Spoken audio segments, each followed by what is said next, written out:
Le livre de Job, chapitre 39. Chasses-tu la proie pour la lionne, et apaises-tu la faim des lionceaux, quand ils sont couchés dans leur tanière, quand ils sont en embuscade dans leur repère?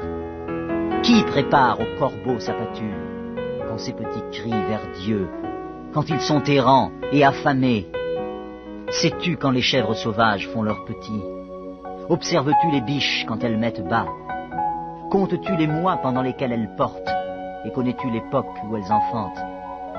Elles se courbent, laissent échapper leur progéniture, et sont délivrées de leur douleur. Leurs petits prennent de la vigueur, et grandissent en plein air. Ils s'éloignent, et ne reviennent plus auprès d'elles. Qui met en liberté l'âne sauvage, et l'affranchit de tout lien? J'ai fait du désert son habitation, de la terre salée sa demeure. Il se rit du tumulte des villes, il n'entend pas les cris d'un maître. Il parcourt les montagnes pour trouver sa pâture. Il est à la recherche de tout ce qui est vert. Le buffle, veut-il être à ton service? Passe-t-il la nuit vers ta crèche?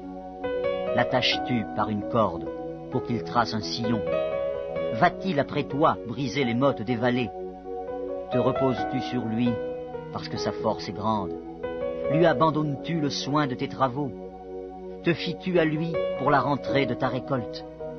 Est-ce lui qui doit l'amasser dans ton air?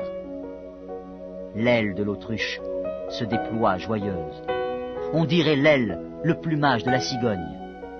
Mais l'autruche abandonne ses œufs à la terre et les fait chauffer sur la poussière.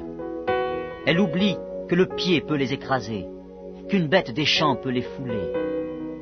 Elle est dure envers ses petits, comme s'ils n'étaient point à elle. Elle ne s'inquiète pas de l'inutilité de son enfantement, car Dieu lui a refusé la sagesse. Il ne lui a pas donné l'intelligence en partage. Quand elle se lève et prend sa course, elle se rit du cheval et de son cavalier. Est-ce toi qui donnes la vigueur au cheval et qui revêt son cou d'une crinière flottante? Le fais-tu bondir comme la sauterelle? Son fier hennissement répand la terreur. Il creuse le sol et se réjouit de sa force. Il s'élance au-devant des armes. Il se rit de la crainte. Il n'a pas peur. Il ne recule pas en face de l'épée. Sur lui retentit le carquois. Brille la lance et le javelot. Bouillonnant d'ardeur, il dévore la terre. Il ne peut se contenir au bruit de la trompette. Quand la trompette sonne, il dit « En avant !» Et de loin, il flaire la bataille, la voix tonnante des chefs et les cris de guerre. Est-ce par ton intelligence que l'épervier prend son vol et qu'il étend ses ailes vers le midi? Est-ce par ton ordre que l'aigle s'élève et qu'il place son nid sur les hauteurs? C'est dans les rochers qu'il habite, qu'il a sa demeure, sur la cime des rochers, sur le sommet des monts. De là, il épie sa proie, il plonge au loin les regards.